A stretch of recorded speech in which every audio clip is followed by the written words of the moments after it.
মোৰ কাৰণে এই নিজৰ যত্ন লোৱাটো অলপ জটিল কিয়নো মই নাই কমেও ৮০% যিবোৰ পেণ্ডেল আছে ঘৰৰ পৰা অহা যোৱা কৰোঁ যিহেতু মোৰ বাসগৃহ আমিনগাঁৱত গতিকে আমিনগাঁও এটা সুবিধাজনক লোকেশ্যন য'ৰ পৰা মই কোকৰাঝাৰ বঙাইগাঁও পাঠশালা নলবাৰী বৰপেটা বিভিন্ন ঠাইত আৰু গুৱাহাটী নগাঁও পৰ্যন্ত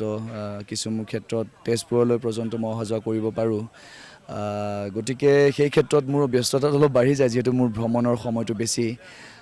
তাৰ মাজত নটৰাজৰ আশীৰ্বাদ মঞ্চত যিখিনি পৰিশ্ৰম কৰিবলৈ আমি প্ৰতিশ্ৰুতিবদ্ধ সেই ক্ষেত্ৰত অলপমান সহায় হৈ যায় ঘাম বুট ওলায় পৰিশ্ৰম কষ্ট হয় কণ্ঠটো নিজৰ স্বাস্থ্যৰো যত্ন ল'ব লগা হয়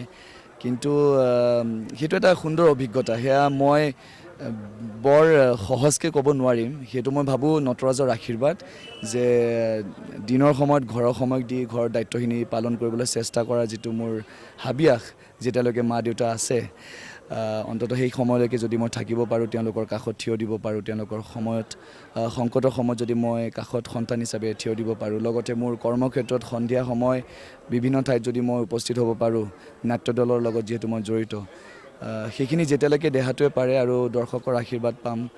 যেতিয়ালৈকে পাই থাকোঁ সেইখিনি সম্ভৱ হৈ থাকিব বুলি আশা কৰিছোঁ